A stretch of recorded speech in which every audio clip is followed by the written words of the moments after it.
Welcome back, folks. Ali Ford, Tom O'Brien. We appreciate you being out here with us. We're going to be, not only we've been getting healthy, we're going to get healthier. That's right. Our next guest is Dr. John Denninger. Dr. Denninger is an instructor of psychiatry at the Harvard Medical School. He's the director of research at the Benson Henry Institute for Mind-Body Medicine at Mass General Hospital. And folks, there's no better hospital in the world than Mass General. No better city. There's no better city than Boston. There's no doubt about it. Doctor, welcome to TFNN. We really appreciate you having you. It's so great to be here. You know, and folks, he has just done a paper, and we have the paper, the genome paper, under breaking news right at TFNN. You know, I saw this article come across Bloomberg, and of course the article, Harvard yoga scientists find proof of meditation benefit. So talk to us about exactly what you found and why you think it happens. Sure. This is really a truly groundbreaking study, and I'll just give the punchline right away, which is that, and I think you were saying this earlier on in the program, that we've essentially been able to show or provide initial evidence for the fact that there are changes in how genes are regulated, yes, how genes are turned on and off on the basis of doing mind-body practices like yoga and meditation and Tai Chi and the like, which is pretty spectacular. So let me just tell you a little bit about how we went about doing this. We took two groups of people. One group was a group of experienced practitioners, people who have been practicing yoga, meditation, different styles of both of those things for a number of years. I think it averaged about 9 years. We drew blood from them.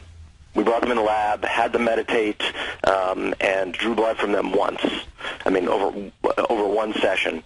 We took another group of people who were matched in terms of, you know, various kind of factors, but they were people who had never practiced any of these things at all.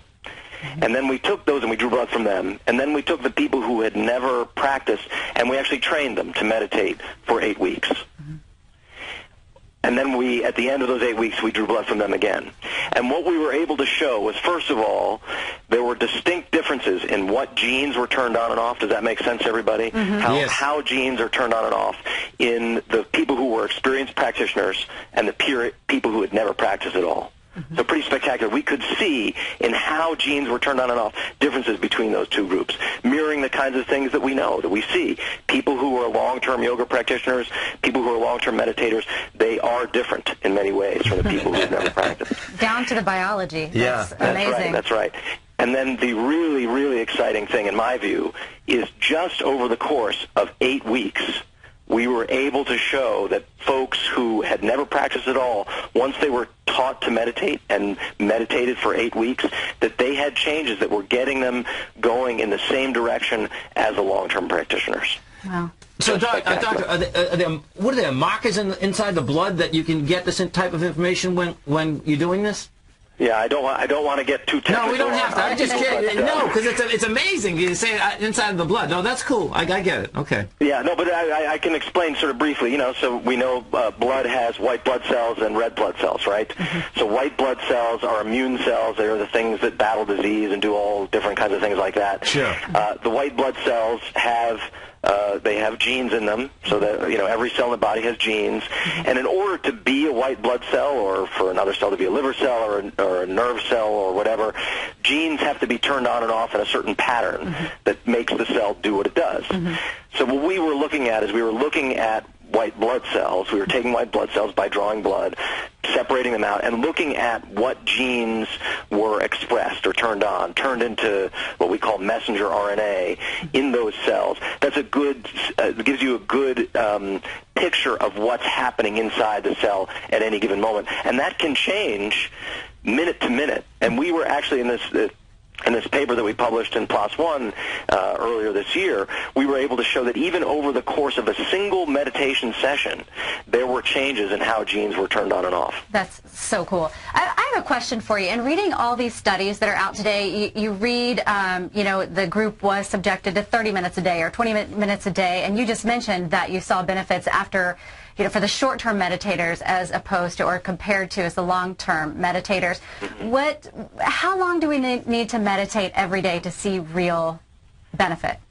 I mean, that's a very, very good question, and frankly has not been studied enough. I mean, what tends to happen is that groups like ours, we have sort of a number that was picked long before I arrived on the scene, and what we have tended to recommend to people, I think mostly because it seems to be something that's very doable, is 20 minutes a day. Okay. And that's most of our studies have asked people to do that. Other groups certainly have used procedures that have more, like 45 minutes, for example. I don't think we know the answer, but we know, I mean, at least we can say that the changes that we saw in people who practiced on average 20 minutes a day. And was that 20 consecutive minutes or 10 minutes here, 10 minutes there? They were typically, this is a study, and so things are very controlled, and they listen to a guided meditation CD for 20 minutes a day. Those were the folks who were novices who were then trained. Okay.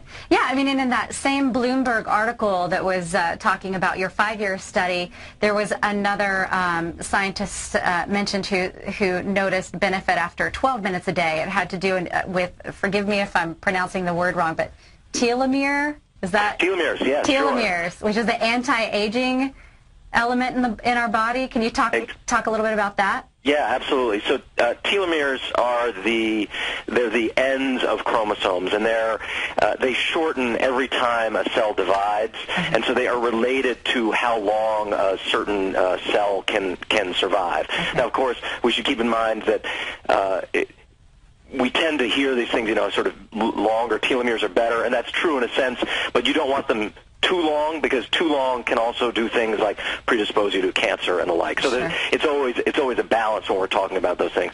But we showed as well in our data that the telomere cascade, all of the genes that are involved in maintenance of telomeres, were affected by meditation and yoga. Okay, yeah, listen, I tell you, when we talked to our next guest, Ken Rosen, who I met at a party, and just in a few minutes of speaking with him, when he told me he had been meditating for 40 years, I was shocked at how young and just radiant he looked. And so when I read that study that said it's potentially anti-aging, I mean, I'm on board. I think it's totally true. I mean, I am amazed at how good many of our long-term clinicians here at the Benson Henry Institute, how good they look. Yeah. It's like there's clearly something to this. Yeah. I mean, let's face it, human beings have been doing this for thousands of years, and there's a reason. Yeah. In that same article, or forgive me if I read it on your website, but the Benson Henry Institute estimates that 60 to 90% of doctors' visits in the U.S.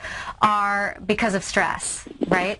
Yeah, and absolutely. Your studies are showing how meditation is reducing stress, which could really mean a brand new future for the future of the medical world. I mean, what is your hope that for the findings in your research? Is that Western medicine will bring more integrative and holistic therapies into practices? That's exactly what we hope. I mean, that's our big dream. Is that I'm a psychiatrist. Herb Benson, the founder of the institute, is a cardiologist. Darshan Mehta, our medical director, he's an internal medicine doc. We believe in things like medications. We believe in doing surgeries when it's appropriate.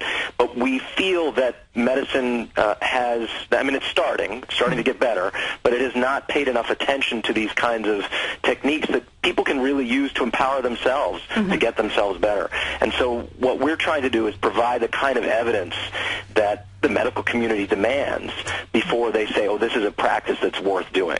Whether we're talking about exercise or vitamins or meditation and yoga, when I talk to my fellow doctors, they want to know what's the evidence that this works and how do we know that it works. That's what we're trying to provide. When you got the information on the study, doctor, what did this do to your own head, and what did it do to your colleagues when you were explaining it to them? Well, I have to say that since we and other folks in the field, like David Creswell, who was on earlier, have been publishing this kind of data, and as more of the neuroimaging data comes out that shows what's actually happening in the brain when you're meditating or when you're doing yoga, as these things become better known to the medical community, I think more and more people are getting behind it. And it really, there will always be skeptics, but it's pretty hard to be a skeptic in the face of this kind of data. I agree. I mean, I think, yeah, there always are going to be skeptics or naysayers, if you will, but when you see the results of your studies, I think it will inspire a lot of people who've never tried it to give it a try, and I do hope it inspires, you know, Western practitioners to maybe incorporate some of the holistic integrative therapies into their practices. I know here that I actually teach yoga at the Florida Cancer Center here. Oh, that's great. Yeah, and they are providing all kinds of services like mind-body therapy, meditation, yoga, some acupuncture and the like. So I'm excited too about everything that you're finding.